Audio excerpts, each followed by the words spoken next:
India market invest माइंडसेटे আপনাদের স্বাগত। যা চ্যানেল নতুন এসেছেন তাদেরকে বলবো প্লিজ চ্যানেলটাকে সাবস্ক্রাইব করবেন, লাইক করবেন, বেল আইকনটা প্রেস করবেন, তার সাথে অল বাটনটা প্রেস করবেন, নোটিফিকেশন সঙ্গে সঙ্গে আপনাদের কাছে গিয়ে পৌঁছাবে।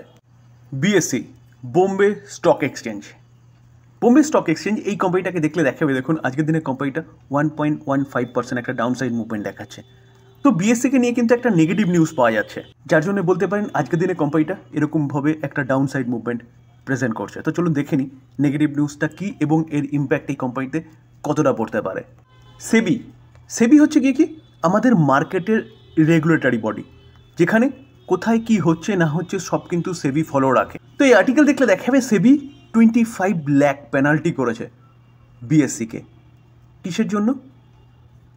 রেগুলেটরি নর্মের কিছু ডিফল্ট দেখা গেছে যেটা বিএসসি করেছে, তার জন্যই সেবি কিন্তু 25 লাখ একটা পেনাল্টি করেছে বিএসসির ওপর। তো 25 লাখ এই বিএসসির মতন এত বড় কোম্পানির কাছে 25 লাখ মানে কিছু না। দেখুন স্যার, পেনাল্টিটা যে করেছে এটাই মেন ব্যাপার। যেখানে কিছু গন্ডগোল দেখতে পেরেছে সেবি এবং তার জন্য এই পেনাল্টি করেছে। গন্ডগোল আস্তে আস্তে যদি বড় হয় বা একাধিকবার হতে থাকে তাহলে কিন্তু সেবি আরও বড় কিছু স্টেপ নিতে পারে। যেরকম আমরা দেখেছিলাম যে আরবিআই এইচডিএফসি ব্যাঙ্ক নাম্বার 1 ব্যাঙ্ককে কী করছিল, বারবার টকছিল তাদের ক্রেডিট কার্ড নিয়ে প্রবলেমের জন্য। যেখানে 2023-এ দেখলাম যে সেই প্রবলেম যখন এইচডিএফসি ব্যাঙ্ক শর্ট আউট করেনি, তখন কিন্তু এইচডিএফসি ব্যাঙ্কের নতুন ক্রেডিট কার্ড লঞ্চ করার ক্ষেত্রে আরবিআই পজ রাখতে বলেছিল। অর্থাৎ যতক্ষণ না সেই ফল্ট ঠিকঠাক করছে ততদিন পর্যন্ত নতুন ক্রেডিট কার্ড তারা লঞ্চ করতে পারবে না, এবং প্রায় সম্ভবত 1 বছর পর সেই যে অর্ডারটা সেটাকে তুলে দিয়েছিল এবং তারপরে আবার HDFC bank credit card launch করতে পারছিল। তো সেরকমই কিছু বড় স্টেপ নিতে পারে যদি ছোটোখাটো স্টেপগুলোর বা ফল্টগুলো যদি রিকভারি না করে। তো দেখলে দেখা যাবে ক্যাপিটাল মার্কেট রেগুলেটরি সেবি কী করেছে, ওয়েডনেসডে স্ল্যাপ করেছে, মানে 25 লাখ পেনাল্টি করেছে বিএসসিতে। কিসের জন্য? এটা হচ্ছে সবচেয়ে বড় ইম্পর্টেন্ট জিনিস, যে for failing to provide equal access to corporate disclosure to all shareholder, stakeholder and take action against broker with frequent modification during trade। তো এই ডিফল্টের জন্য কিন্তু সেবি ফেলিওর, তার জন্যই বা সেবি না বিএসসি ফেলিওর এবং ঠিকঠাক অ্যাকশান নেয়নি বলে কিন্তু সেবি বিএসসির ওপর অ্যাকশান নিয়েছে 25 লাখের পেনাল্টি। তো এই কারণেই বিএসসি কিন্তু ডাউন সাইড মুভমেন্ট দেখাচ্ছে। দেখুন, যেটা ফার্স্টেই বললাম 25 লাখ কিন্তু বিএসসির জন্য তেমন কোনো বড় ব্যাপার নয়। দেখুন 1.12 লাখ কারোরের হচ্ছে কোম্পানি, সেখানে এটা তেমন কোনো ম্যাটার করে না, কিন্তু কোম্পানির বলতে পারেন ভাবমূর্তিতে কিছুটা ম্যাটার করে, যার জন্যে কোম্পানিটা কিছুটা ডাউন সাইড মুভমেন্ট দেখাচ্ছে। তো এটা এখান থেকে কোম্পানি আরও পড়বে। দেখুন এই যে জিনিসটা আমরা দেখলাম না, এই জিনিসের উপরে বেস করে কিন্তু কোম্পানি এখান থেকে আরও যে ডাউন সাইড মুভমেন্ট দেখাবে এটা সেরকম ব্যাপার নয়। Company fundamental company, long term sustainable business, এবং ভবিষ্যতে কোম্পানি কিন্তু আরও ভালো বিজনেস করতে পারে, কারণ যেহেতু কোম্পানির business share market related business. Market যদি গ্রো করে, প্রচুর মানুষের সমাগম হবে, প্রচুর ট্রেড হবে, প্রচুর ডেলিভারি হবে, প্রচুর এফএনও হবে, তো এই কোম্পানির বিজনেস বাড়বে। পিভি ফিনটেক অর্থাৎ পলিসি বাজার বলতে পারেন আরেকটা নাম, যেটা আমরা মোটামুটি সবাই জানি। তো এই পলিসি বাজার কোম্পানিটাকে দেখলে দেখাবে আজকের দিনে একটা সামান্য হলে একটা ডাউন ট্রেন্ড দেখাচ্ছে, যেখানে এই কোম্পানিটাকে নিয়ে একটা ভালো নিউজ পাওয়া যাচ্ছে। নিউজটা কি চলুন দেখে নিই।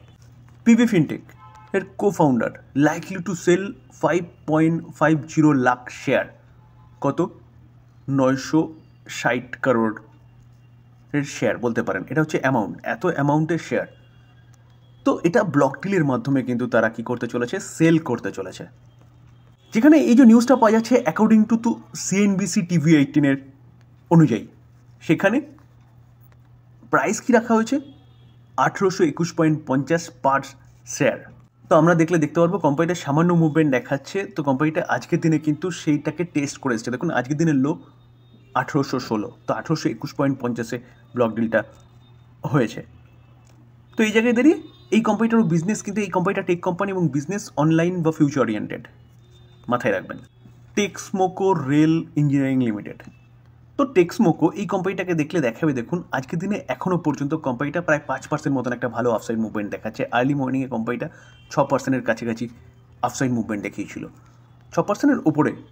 তো সেখান থেকে কোম্পানিটা এখন ট্রেড করছে কত, প্রায় 5%-এর কাছাকাছি। তো কোম্পানিটাকে নিয়ে কিন্তু একটা ভালো নিউজ পাওয়া যাচ্ছে, যেখানে যার জন্যই কোম্পানিটা কিন্তু এতটা ভালো মুভমেন্ট আজকের দিনে প্রেজেন্ট করেছে।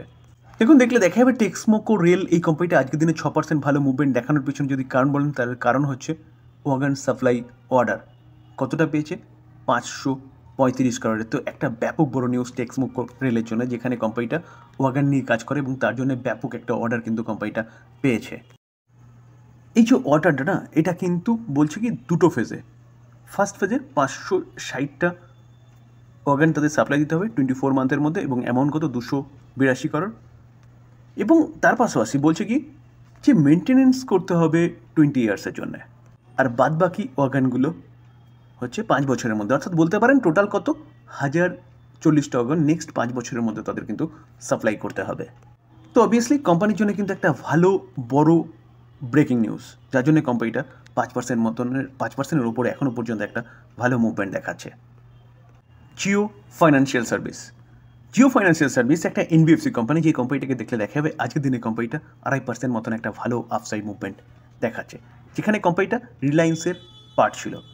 এবং তার পাশাপাশি এই কোম্পানিটা কিন্তু আস্তে আস্তে আলাদা, রিলায়েন্স থেকে আলাদা হলো, বিজনেস করছিল শুধু লোন প্রোভাইড করা। সেখান থেকে কোম্পানির মধ্যে কিন্তু একটা ব্যাপক চেঞ্জেস এসছে, যেখানে কোম্পানিটা payment bank solution service provide করছে।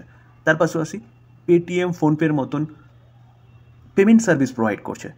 তার পাশাপাশি লোন তো কোম্পানিটা দিচ্ছেই, যেটা কোম্পানির আগের বিজনেস ছিল। কোম্পানি রিসেন্টলি জানিয়েছে যে বিভিন্ন মিউচুয়াল ফান্ড এবং শেয়ার যারা হোল্ড করছেন তারাও কিন্তু এই কোম্পানির মাধ্যমে লোন নিতে পারবেন, যেই লোনের পরিমাণটা কিন্তু সুদের পরিমাণটা অনেকটাই কম।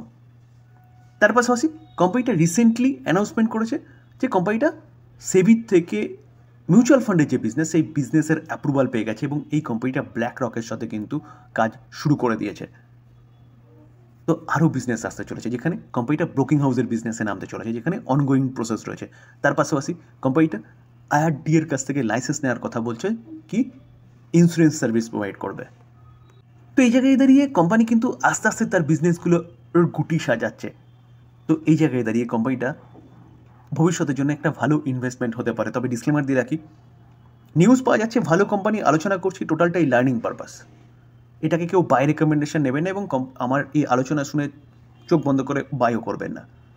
তো আমরা দেখতে পারবো, দেখুন লাস্ট 1 বছরের কোম্পানিটা এখনও পর্যন্ত 13% মতন ডাউনে রয়েছে, যেখানে কোম্পানিটা কিন্তু লো থেকে অনেকটা ভালো রিকভারি করেছে। রিকভারি করার পিছনে একের পর এক ভালো নিউজ। কোম্পানিটা আস্তে আস্তে কিন্তু বিভিন্ন ইন্ডেক্সের পার্টও হয়ে গেছে, যেখানে এই কোম্পানিটা নিফটি 50-র পার্ট বলতে পারেন। তো এই জায়গায় দাঁড়িয়ে কিন্তু এই কোম্পানিটা নিয়ে আপনি রাডারে রাখতে পারেন। আবারও ডিসক্লেমার দিয়ে রাখি, এই ভিডিওতে যেসব কোম্পানিগুলো নিয়ে আলোচনা করলাম, সেসব কোম্পানিগুলো সম্বন্ধে ভালো নিউজ পাওয়া যাচ্ছে বা খারাপ নিউজ পাওয়া যাচ্ছে, তার জন্যই আলোচনা করলাম। টোটালটাই লার্নিং পারপাস। কারণ আমাদের পোর্টফোলিওতে যেসব কোম্পানিগুলো আছে, সেসব কোম্পানিগুলোর সম্বন্ধে কী নিউজ পাওয়া যাচ্ছে, সেগুলো কিন্তু আমাদের অবশ্যই জানা দরকার, তার জন্যই এই আলোচনা। তো এটাকে প্লিজ কেউ বাই রেকমেন্ডেশন হিসেবে নেবেন না। থ্যাংক ইউ, ভালো থাকবেন।